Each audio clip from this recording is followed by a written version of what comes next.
Brad, welcome to the Way Champions Conference. We are so excited to have you here. Yo, thanks for having me. I really appreciate it. Yeah, I well, want we're to add. excited. I Yeah, want to go add ahead, this. Jerry. I want to add this. People will say, we're honored to have you, and yes, I'm going to say that, but I really mean it. And there's a reason. You don't just say you're honored. The reason we feel honored is because the work that you do, what you have done, is emblematic of everything we're trying to teach in our daily life. And ever since the first time I got to realize who you were, it was actually back in 2007, that 30-win season that you had with Mhm. Butler. And then from there, you leapfrogged and I think it was 2010 and 11, Final Four, final game, Duke, 2 points, 3 points away from winning the national championship and what have you. And I'm watching you on the sideline. I'm saying, oh my God, that's amazing what they're doing. And it wasn't so much what they were doing as how you were being. And so I just want to say that I really admire that. And that's why I was so excited about you coming on, not because you have a name to deliver, but because you actually represent the kinds of things that we feel we value and that are important for these young coaches who are listening to us right now. So I just want to get that point across real clearly. Well, The thank other you. thing, you bet. And the other thing I want to say is a few years ago, this is to tell the audience how you and I got connected in this way. But a few years ago, you actually took the Celtics to Carmichael Arena on the campus of North Carolina in Chapel Hill, correct? I did. And then you got there, and from what I understand, you sat down and you had an amazing, long, involved lunch with a mutual friend, Anson Dorrance. Tell us a little bit about that. Yeah, it was, a couple of people from their administration, along with Coach Williams, Roy Williams, and Anson, Jay Larinaga, and I, who was my assistant at the time, all sat down and we just talked shop. And so we got a chance to meet Anson. Had heard great things about Anson, have obviously followed him throughout the course of his career and know he's one of the most accomplished coaches in all of sport. But to hear his passion after whatever 30 years as a head coach or whatever he was at that point in time, probably more than that with all the, Yeah. he had played in 21 of 22 national, or he won 21 of 22 national championships at that time. Was just amazing, right? And so I grew up, the year I graduated in college was 1999. So I followed the 1999 World Cup team, right? The 99ers that ended up being that great team with chock full of North Carolina soccer players that, became legends in the sport. And so to get a chance to speak to their coach and spend time with their coach was really a fun moment for me.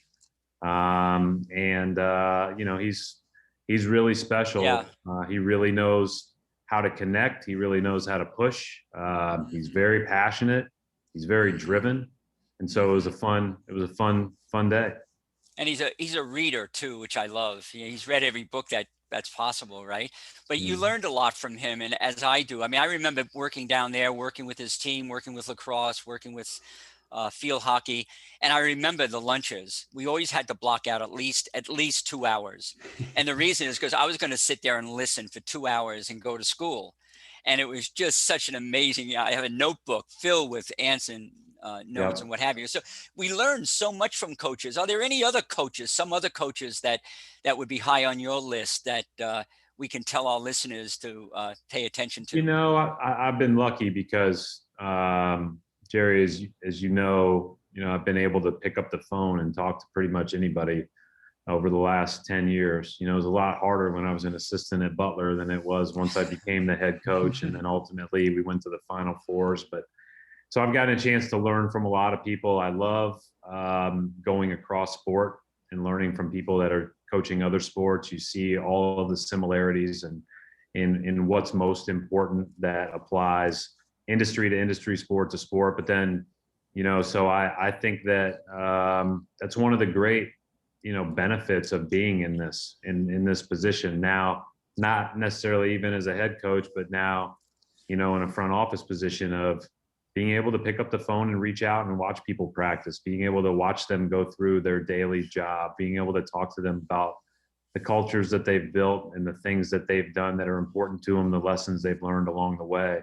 Last time I saw Anson was on a conference call, not a conference call, just a Zoom call that we were doing, irregularly, maybe, once a month or once every other month. And it was Anson and Gino Auriemma and Chris Peterson, the head coach at Washington, who stepped down or 2 years ago.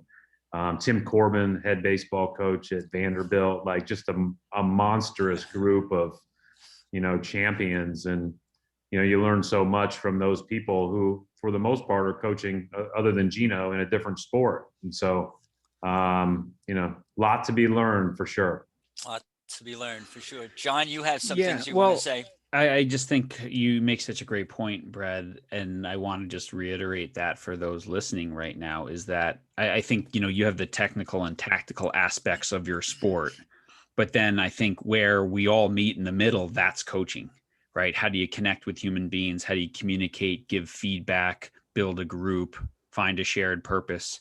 That's coaching. And it doesn't matter if you coach basketball, you can learn that from the volleyball coach. You can learn that from that. Did you have an environment, like Butler or in the university? Because one of the things Anson has told us and other coaches, Jenny Levy from UNC, is that UNC is a wonderful school of like, you could knock on anyone's door and pick their brain. And that's so important, isn't it?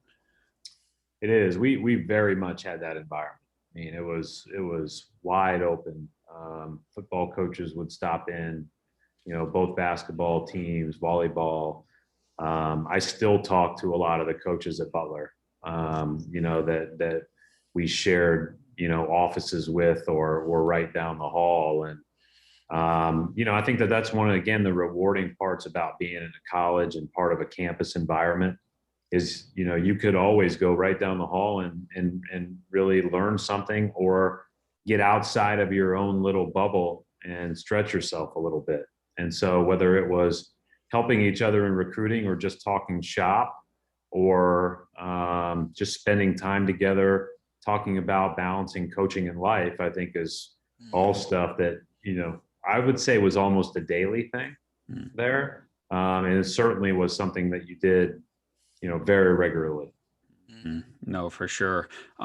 So one of the things that Jerry and I were talking about that we both really admired about you, watching you coach, is your sideline demeanor. And what I mean by that, and I don't know, I'm going to give a Brad Stevens quote, and you can tell me if this is a misquote, but teams play teams play directly off the coach's mood. And what I think you meant by that was, that what you project on the sideline is what they're going to do. And so you see, to us from the outside, you project this great calm. And so, first of all, do you feel that same calm inside? And I'm fascinated at this because when I try to project calm, I am not feeling calm inside. Yeah. I think, it's interesting. I'm so curious to be in my new position and watch a game next year when I really don't have any control at all. And I think I think that one of the things about coaching is that you do have you're in charge of the substitution patterns, you're in charge of the play calls, you can change coverages, you can do all kinds of things where you may not be the person doing it, but you certainly can impact it. And so I do feel like I was pretty calm most of the time. The heart didn't beat too fast very often. But I learned that when I was on edge, for whatever reason, whether it was, I was upset with an official, upset with how we played, whatever the case may be, that it was usually a reflection of I wasn't as good that day. I wasn't as prepared that day. Wow. And then when you feel that way and you look that way, your team ends up that way. And so I think that, I learned that early on. I remember I've told this story several times. My first year at Butler, we were 8-0 and we went to Wright State, who had a really good run there in our conference. And we were playing an early season conference game on the road. And I was on edge because I thought starting off the conference was as important as starting off 8-0. We had already beaten 4 high major teams. We'd beaten Ohio State by 20 and Michigan by 20. And like, we were really good. And we go to Wright State and we lose like 43-41, something just terrible. And it was purely because I was on edge. It was purely because I impacted our team's, ability to play free and with a clear mind that day, because I was concerned about the outcome. And starting off the conference well, that team ended up like 30-4 or something like that. And we should have ended up 31-3 because that loss was completely on me. And so I learned a lot about in that moment, like, I'm not going to do that again. I'm not going to go into a game worried about what the outcome means, what, the residuals of losing this game will mean. I'm just going to go in. I'm going to do the best that I can. I'm going to prepare the best I can. I'm going to coach and, let the chips fall where they may. And so that was a great learning experience that really impacted the rest of my coaching career. And was that something from your days as a player, your days as an athlete, were you able to also look at that and say, who's the coach? What's the coaching demeanor that I liked to play for? Because I mean, let's face it, still, even though I think we see a shift right now, there is still this stereotype that if the coach is not ranting and raving and marching up and down the sideline, he or she is not doing her job. Well, you got to remember where I grew up. I grew up in the state of Indiana, and I would have walked to Bloomington, Indiana to play for Coach Knight. And I probably would have lasted about a week because I wouldn't have been able to handle it, you know? And so I grew up in leadership and coaching, and all of that came with this visual of that presence. Bob Knight, Gene Katie, all over the officials, fired up, fiery guys. And so that was, and that's how I grew up in basketball. And a lot of, as you can imagine, a lot of the state of Indiana coached like that. High school, a lot of fiery high school coaches. I played for a high school coach who I loved to death, but he was not afraid to get into me at all. And I didn't think twice about it then. And I don't really, I look back on nothing but fond memories now. My college coach was a little bit more probably like me from the standpoint of a little bit calmer on the outside, but clearly like very, very driven and competitive. And it's funny, I probably didn't appreciate that style at that time as much as I do now. And so, it's, when you're a kid, I think it's, you're just learning what you think is best. But I don't know that I was really taking anything that someone else was doing and saying, I have to be that way. I learned at Butler early on that, you have to be yourself. I learned at Butler early on from Thad Matta and Todd Licklider that there was a totally different way of doing it than Coach Knight did it, that I had always grown up admiring. And it didn't make his way wrong. It just made all of their ways authentic. And so that was what, you try to find out, you try to learn, and then you try to apply when you're fortunate enough to get your opportunity. And I was at a very early age. I had great role models who I learned a lot from, but I did not try to be them because I didn't think that would be real. That's a great point you're making. I have a lot of people who say to me, can you help me be more like Brad Stevens? So can you help me be more like Steve Kerr? And my answer is no, I can't, but I can help you be more like yourself.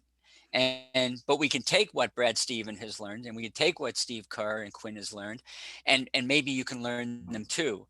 So that opens up the whole question is some of the things that you've learned, is there anything you could pass on? Because a lot of us, look, if your coaching style is to get in people's face, what can we do to balance that? Because it seems to me you're talking about having a balance. Like there's a time for a good hug, but there's a time for a kick in the butt. Well, and some of the coaches that have the best relationships with their players are the ones that get into them the hardest. But they dive into that relational side. Like they make sure that they know they love them before they do that. And I think that that's really important.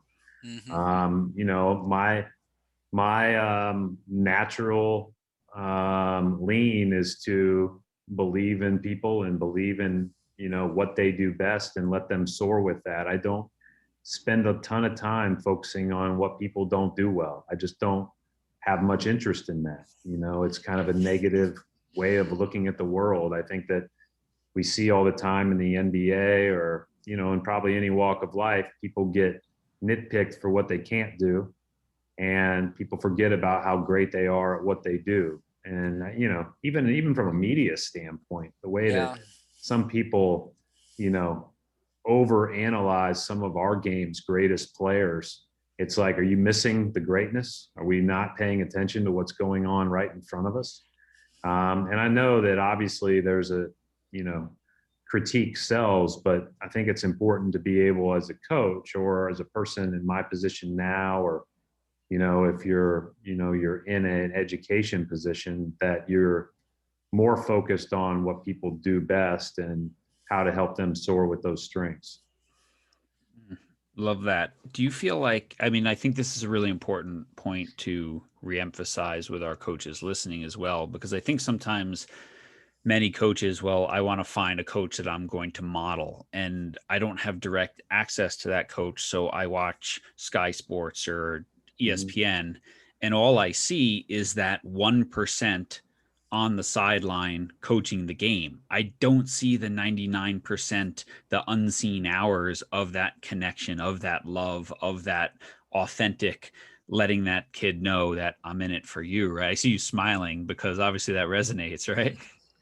Well, it just resonates from the standpoint of people, you know, people create whatever narrative they want about you, right? And Yeah. I think that, you know, my narrative for all those years was, you know, super calm, you know, even keeled and, you know, totally driven by numbers. And I would say that, you know, I'm less driven by numbers than most. And I am, you know, I think very competitive, and I'm certainly not afraid to share what I'm thinking, but that's usually behind closed doors at practice or in a film room. And it's, you know, not usually in a, you know, in a negative way. It's just in a, hopefully a constructive way. But at the end of the day, like, some of that stuff is just, again, like you said, the 1% of what people see.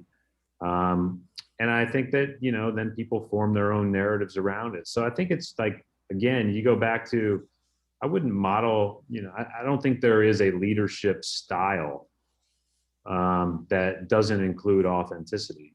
Like, and so everybody's leadership style should be a little bit different because they're their own person. And, you know, I don't think there is one way to do it. I don't think there is a right way to do it, a wrong way to do it. I think that people find different ways of getting to successful places and impacting people. And again, you know, you might have a person who's super loud and has a big presence and gets on people all the time, and they may be the coach that players feel the very best about, because those are the people that, for whatever reason, have they felt like is sewn into them, you know. And so I think that there's no exact way to do this, but authenticity is where you start with it. Love it. What about the word pressure, and what does that mean to you? And do you feel it when you become a college head coach, when you take over an iconic organization like the Celtics, and even in a new job now, which is a new thing for you, Yeah. where you have a great responsibility? What's pressure, and how do you deal with that? It's a lot different than the way it's explained on the outside. Okay. You know, it is simply the responsibility you feel to do your job well. It's not to, you know, I never felt pressure to win every single game. I wanted to win every single game. I put everything I had into winning that individual game, but I wasn't afraid of not winning the game. You know, I think that that's probably the biggest difference in me at 44 than me at 30. I think that, you know, I always had a healthy fear of failure, probably an unhealthy fear of failure growing up. And as I got into coaching and studied the growth mindset, you know, concepts, and became more comfortable in my own skin, like that there's things you can't control and things that are out of your control. then, I felt like, again, it was so much more about the input than the outcome. And so I feel very comfortable in saying anything that you can do to put your signature on and do your best, that's enough. And so I haven't felt like, people talk about the pressure cooker of Boston. And, I think that part of that is because it's a sports town that loves its teams and has great fans, but I don't confuse that with, shock talk sports stuff. I don't confuse that with, getting blasted occasionally on TV or the radio or whatever the case may be. That just doesn't, as I get older, that stuff becomes so much less of what adds to pressure than your own internal desire to perform your role well. Did you find part of your job also was removing that pressure from your players, right? Especially now, like with social media, where, we've talked to Ron Adams and Steve about like, hey, halftime, like people are on Twitter worried more about what's said about them on Twitter than what your coach is saying to you in the locker room, That's real. Yeah. So I think the biggest thing that I would say to that is that if you're going to be an athlete or an entertainer, somebody that's going to be, have high notoriety, the part of the reason why you get paid what you do is because people want to pay attention. They want to talk about it. TVs pay big contracts for these games. Media follows all these games. And with that comes scrutiny. Now that scrutiny is quadrupled from what it once was because of, social media and the instant feedback era that we're in. And you better be able to resist that. You've got to be able to separate from that.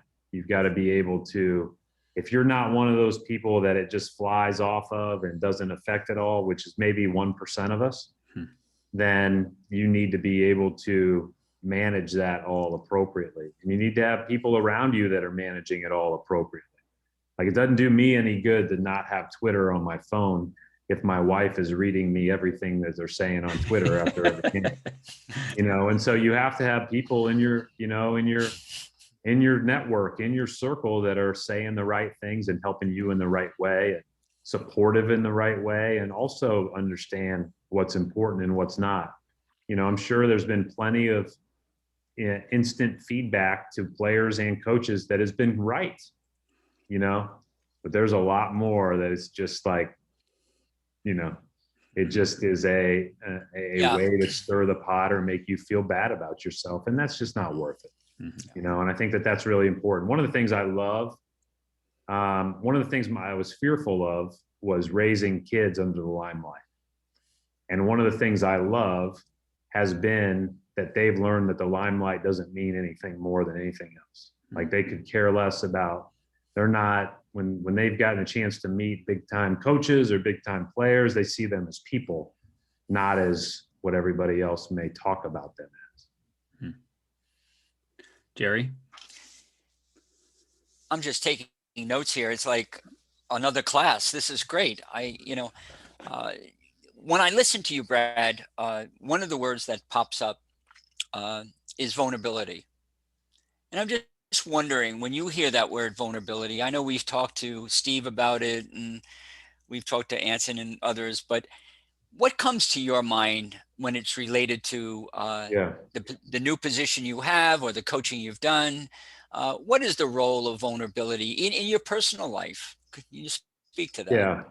I was reading a great article the other day from, I think it was from the Stanford Business Journal, but it was actually written by, or the focus of it was one of our lead investors, Irv Grousbeck, who is a Stanford business professor. His son is Wick Grousbeck, who is our governor of our team. And it was about how the best thing you can say in this position, or one of the most authentic things you can say, is, I don't know. And I think that there's so much truth to that, especially now that I'm in this position. Now I'm in charge of the basketball operations side. That means not just the team, not just the coaches, but the trainers and the chefs and the, front office and all the people that are part of that operations. And, I don't know everything I need to know about this job or what I'll know about it in 5 and 10 years as I live it every day. But I know the meat of it. I know how, what we need to do to improve. I know where our weaknesses are. But there are a lot of things that I'm going to have to lean on others to, have them help guide me through it. And so I think it's important anytime you're in a position of leadership that, you understand that you don't have all the answers. You're actively seeking those out, but you're leaning on the expertise of those people that work around you, or maybe those that, have a similar job in another, in another organization that can help you navigate that. So I, like anything else, I lean on the people around me. What I find is, I'm not surprised by your answer, by the way, but what I find is true is that vulnerability for most people is something they admire in others. I think people admire you for that reason. I think that you walk into a board meeting or you're sitting down and you just say, I just don't know, but I'll get back to you with what I can find. People admire it in others, but we don't like it in ourselves. We don't like to admit that we're vulnerable, but yet one of the most amazing aspects of great coaching is the coach who can say, that was on me. I blew it. Like you did with that one game when you had a 30-4 season instead of 31-3 that you were referring to. And to be able to do that, I want the coaches to hear that from you, if indeed that's something you can say, because so many coaches out there are afraid of being wrong. They're afraid of saying they are wrong or they don't know something. And boy, and that's a strength, isn't it? Well, I think it's a strength that, again, you want to build over time. I think when you have a fear of failure, it's a lot harder to be vulnerable when you're operating out of a growth mindset. You feel like it's an easier thing to really embrace. Mm-hmm. And I think it's also easier for a person like me to talk about, or Steve to talk about, because we've gotten a chance to coach, for the Boston Celtics and the Golden State Warriors, so we also understand how lucky we are, how fortunate we are. And, I think that's a part of it too. When you're trying to work your way up or prove you're really good, then sometimes you're least likely to be vulnerable or be outwardly vulnerable. Now, that doesn't mean that you're not that with your team. And I think that's really important. Probably the best thing I did my first year of coaching was bring the 5 seniors into my office and just say, like, I'm going to make a lot of mistakes and I just need you guys to hang with me. And if you have any real issues with what we're doing or anything, just come talk to me individually. Let's not make it a big deal, because we've got to, hit the ground running and make this go the right direction. We've got a bunch of young players that are looking at you for leadership. Mm-hmm. And they were unreal. And, it's not a coincidence that, we did make some mistakes that first year. And again, the one that I referenced cost us a game. And, but that group was really good. We ended up getting beat in the round of 32. I don't remember hardly anything about the game other than it went to overtime against another really good team in Tennessee. But the freshmen and sophomores in that team went to the Final Fours. And so those were like, that was a starting point for those kids, and the seniors' willingness to let us make mistakes and make sure everybody stayed on one page was huge. Yeah. So I think that's there's so many examples of being vulnerable. There have been several times where I haven't been vulnerable enough, or not certainly didn't handle situations right. But, I do think that the longer you're in it, the more you realize what's in and out of your control, the more vulnerable, you recognize everybody's vulnerable. Yeah, like the serenity prayer, know the wisdom to know the difference between what you can control and what you can't. I kind of remember Steve. I think, John, you remember this too. Steve's comment around vulnerability had something to do with, however, you really have to know your shit. You really got to know what you're doing. and then you can be vulnerable. But if you don't know what you're doing and you're going into a room with a bunch of guys and say, "Guy, that was on me. I just blew it. I don't know what I'm doing." You got to know your stuff. And I think that has to come through too, don't you? Well, you can do that. And you can not know it and be vulnerable, but it probably won't last long. Yeah. Hopefully you know it. Steve knows it. So, and so it's interesting. Like, I pay attention to other coaches, and the way they handle the media and the way that they deal with the outward expectations or the questions that are presented to them. And, Steve's a great example of a person that just handles it so perfectly, because he understands that he's going to be accountable. He's going to be vulnerable. And even if it's not the root of the issue, he also understands it ends the story. And so, like, he knows how to manage all of that. And so, but that takes a lot of humility to do that. It takes a lot of willingness to be accountable to do that, and certainly a lot of vulnerability to do that. And modeling too, right? Like, you're out there modeling, like, hey, I'm learning too, right? I'm trying to get better. I'm reading about leadership. And so are you. So we talked about vulnerability, authenticity. One of the favorite things that Jerry and I talk about a lot is connection, and that ability to connect with and communicate with your athletes. Do you have any tips or things that you liked to do to get that message one-on-one to a player, to a player's spouse, to someone who influences that player, that you knew would help them out? Because Steve told us some interesting ones that he did. Anything from you that are like, you're like, man, this is something that worked well, or hey, this is something that blew up in my face and didn't work so well?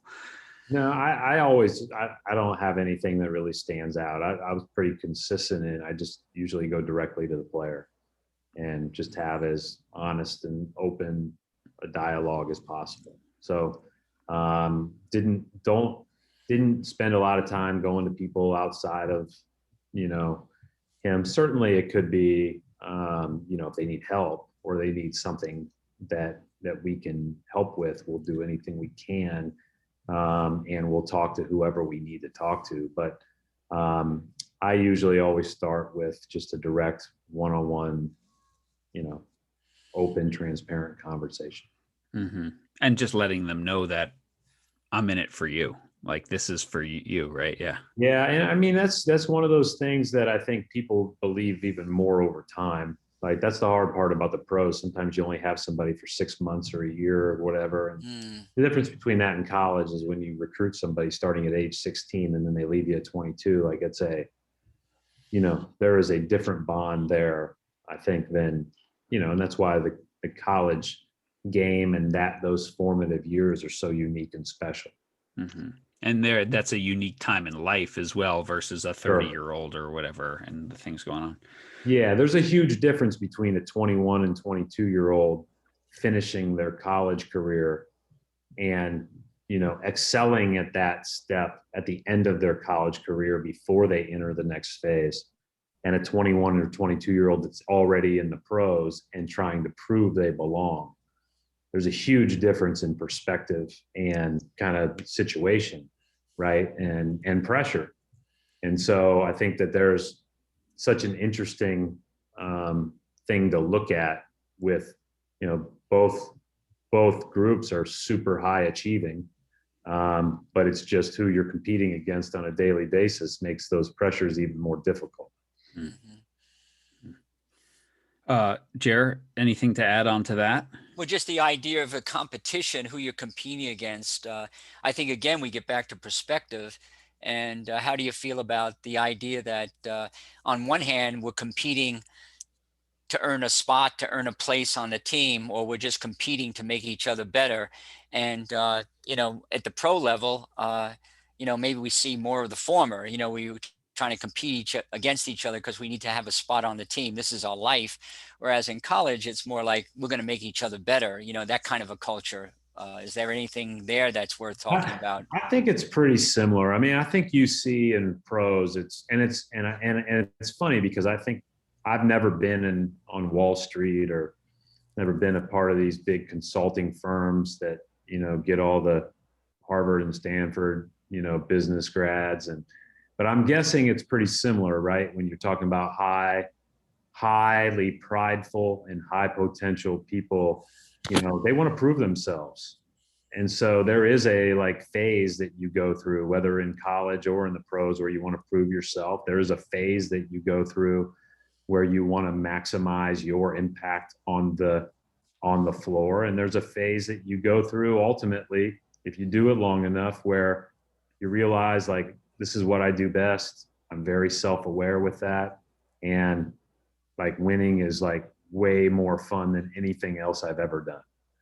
And so and I think that, I've always said this in college, everybody wants to win, but freshmen want to play, sophomores want to start, juniors want to score, and seniors need to win. That's the difference. Everybody wants to win, but that's the difference. The seniors, when they start looking out the, as they're riding on the bus and they're looking out the window and they're seeing, the last couple of trips go by, they know that they don't have anything left. This is what they've invested all their time for. And then that need to win just feels different. And I think you see a similar path with a lot of young players in the pros. And again, it's not anything that is a negative. It's just normal. I think that that's just what people, everybody envisions kind of their career looking like. How do you take that? I love that line, by the way. That was awesome. I'm going to write that down later on, but that was fantastic.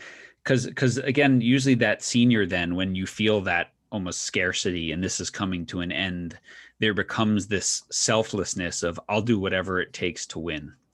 How did you, I guess, on the college level and also on the pro level, where so many kids looking to jump into college are, it's me, got to get the stats, got to get myself noticed, and blend them into team. And then obviously same thing, the college player coming to the pro of hey, you got to give to the team. And I know you scored 25 points a game in college, but you're not getting any shots here, but please play some defense. How do you do that? How do you take me to we? Yeah. I mean, I think with age, it helps, with perspective, with experience. It's so much easier to talk about that with your professional players that have kids, right? They just have a different feeling about the world. There's a different perspective, and they're just they're now responsible for this thing that is so much bigger than them. And I think that, but everybody has it at different levels, at different ages, and at different stages. But for me, I was a good example, even at the Division III level, of that, not fully 2 feet in for the whole good of the cause until I was a senior. And I don't think that made me a bad person, but I think it also didn't make me as good of a teammate as I should have been. And, now that I look back on it, what else was there? Why else was I doing it? I certainly wasn't doing it for the accolades or the 12 people that came to our games, or so what was the point? The whole point is to be a great teammate. And so I think that the older you get in it, the more you're in it, the more you're around it, the more you realize, if we could just embrace that, then that's all that really matters. And so, and I think, I had to write a letter to my 9-year-old daughter that was published a few years ago, for this group that, just asked a bunch of people in the community to do that. And, that was my letter after I tore up 100 of them because I couldn't get the right words, was just defining what I thought a great teammate looked like, because I thought that was the most important thing we could tell her. And so I think that that's something that if we can all embrace at some point, life just becomes a lot more fun. Did having kids change you as a coach? Yeah, I would say that for sure. Now, my kids, I have a 15-year-old son, be 16 in November. So for most of their lives, I've been a head coach. I was an assistant when we had him. And it certainly changed, my perspective on, what was important. And, but it certainly has always also informed my perspective with throughout these last 14 years.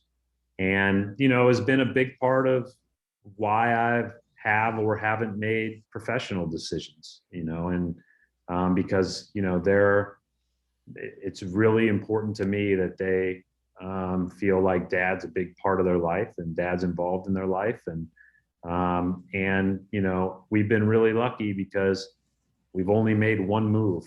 I've been in coaching or in now the front office for a couple months, but this has been our whole lives and we've only moved once. That's pretty unique. We're pretty lucky. And I think we recognize that. I have a very good lifelong friend who just got fired from a professional coaching job. And, it's a hard profession. I mean, it's the one profession where you're almost guaranteed to get fired at some point in your life if you're in it for long enough, right? And it's such a hard thing. And I've for many years talked with him about his journey as an athlete and as a coach and with his family, and how he's much like you in that he passed up certain opportunities because he wanted to be with his kids, it's a crazy journey for sure. It is. And, the hardest thing about my transition right now has been knowing that some of my staff will be retained by the new coach and some of them won't. And so how do we help them navigate that? And that has been very difficult because that is something that, people go through all the time in coaching, but at the same time, when it hits you right at home, it's something that is a great challenge. But yeah, you're right. I mean, we all get into it knowing that it's eventually going to end and probably end not the way you want it to, but it doesn't make that any more or any less difficult when that happens. Jerry, do you have anything else before we get into a couple of our rapid fire questions here at the end? Yeah, for sure. I look at coaching. I think leadership for me has been a big part of my life. I started thinking about leadership when I was a 13-year-old boy, and my dad was a battalion chief in the New York Fire Department. And I used to go and watch him.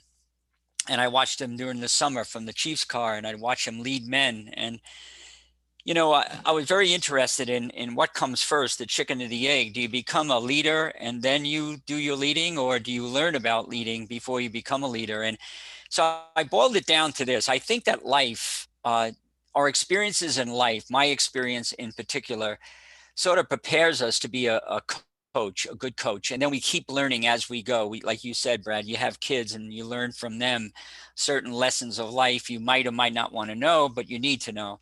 But then I come back to the whole point is the more you coach, then the more you seem to be better prepared for life. But you get older, and I'm just wondering if to take that question and say, so Brad, now that you're going to be president of basketball operations for the Boston Celtics, in what way, if any, has coaching and your leadership experience prepared you for this next step, for this next move in life? Well, there are a lot of ways where I feel like I'm, swimming upstream right now, but I think and I've got a lot to learn, obviously, but I do think the one area that I should be good at is maintaining perspective throughout the ups and downs of a season. Like I've lived it, I've said all along, and I've told Ime this when we hired him, like, in a sick and twisted way, I'm looking forward to the first loss so I can go and tell him I've got 250 of those. Let's go grab a beer. We've all, it's not going to be perfect. Yeah. And I think it's important that people here understand that. And that's one of the things I think was really like rewarding about working for Danny Ainge was he had been a player and a coach. Yeah. And he always said that coaching was the hardest thing that he's done. And I think that he treated me like that rang true. Like he really, really went out of his way to be not only empathetic, but to be supportive at all times. And I think that that's my job now, is to just be a support for Ime and his staff and our players. And, they're going to give everything they have, and we should be here to support them. No, it's all about learning and then using those lessons to no matter where we find ourselves, even if we're grandfathers or new fathers or whatever we are in life. And I think the beauty of sport is it just becomes this microcosmic classroom for everything we need to really know and to find out why we're here on Earth, right? I mean, aren't we supposed to serve people? Isn't that the reason Yeah. why we're here? Anyway, John, what were you Yeah. going to say? You were going to have some. Well, I was going to just kind of bring it to an end here because I know we have a very busy guy here in Brad, and Oh yeah. there's been so much gold here already. I don't want to overwhelm people with too much more. But what I was thinking, one of the things we've asked all of our coaches who have presented for us here is, for you as a leader, as a coach, as an executive now, what are the non-negotiables for Brad Stevens? Maybe, as a dad as well. Well, I think that those things are, first of all, I think that one of the things that's really important is I want to enjoy who I'm working with. I want to enjoy where I'm working. I want to have want to have a goal, but I also want to enjoy the journey of getting to that goal. For me, it starts with being a great teammate, right? And I think that is something that I look for in, people, and I appreciate about being around, the assistant coaches that I had when I was coaching, the players that we have had, everybody in our building. Those relationships are probably the most important thing. And I think then you just, the other thing to me would be that you put your signature on your work every day. You give it everything you have. You do it for the good of the whole. You do it to get better at your own job. You do it to improve the whole. And, again, see where the chips may fall. I've been lucky enough to be, on really good teams, teams that have, had chances to play for things that are really, really special. And very rarely when you look back on those teams, whether at Butler or here, do you think about the individual games or even the moments of the games. You think about the people and the individual times with the people. And I think that's where that's the special part about being a part of a sports team. And so you hope that that's part of, why you walk through the building every day. Mm-hmm. Some nice lessons for coaches out there listening to give to their teams and what really is important, being part of a team in that way, being a good teammate, which is just an extraordinary thing to say. And we lose track of that because of the winning and the losing and all of this. But I wanted to, John, if I may, ask Brad this. I know you're obviously, to me, you're a lifelong learner. You've got this growth mindset. It comes through in how you're speaking. But I also know you're a voracious reader. I was just wondering, is there any book you have on your night table you want to share with us, or any books that you're reading right now that might illuminate some of the things we talked about, or maybe not, I don't know how much it illuminates what we're talking about today. I'm reading one that I'm enjoying right now called The Hot Hand by Ben Cohen, which has been a good, interesting book that, talks about a little bit, argues the analytics of saying that there's no such thing as a hot hand, which all of us that have ever touched a ball and seen that ball go through the net 5 or 6 times in a row know is not true. Mm-hmm. And there is this moment in time where you feel like the rim is the size of the ocean. You can throw the ball in it from any angle, from any depth at any time. And so I'm really enjoying reading that, but it's more for my personal enjoyment than necessarily Is there significant growth throughout this time. Is there a book that you've gifted more often to others or gifted to players that you felt like, hey, this is something that you need? Probably Mindset by Carol Dweck. I mean, I know that's probably a pretty popular one, but yeah, I read that one of my first years in coaching. I don't remember when it was published, but I know I was on it early on in the Butler years. And so that was, as a head coach, that was helpful in me in defining kind of my own expectations of going through this. I love that book. I remember the first time I read this, I'm like, why didn't I get this in the delivery room when my kids were born? This would have been super helpful. Super helpful. Yeah. Awesome. Well, I'm plumb out of questions. Jerry, any final comments? No, I'm over the moon with this. This is like so exhilarating to me. I don't know if I can handle anymore. I really don't. Brad, this was fantastic. I know all of our coaches on the conference here and everyone listening in really appreciates this. And, what really came across to me, we talked about your calm demeanor. Just in talking to you here, that exudes. Like I feel like I'm learning, and you're so calm that I'm just drawn in. So I can see why so many players for so many years have responded to your coaching. Thank you so much for being here. Well, it's my pleasure, guys. Thanks for having me. Thank you, Brad, so much. I really appreciate it.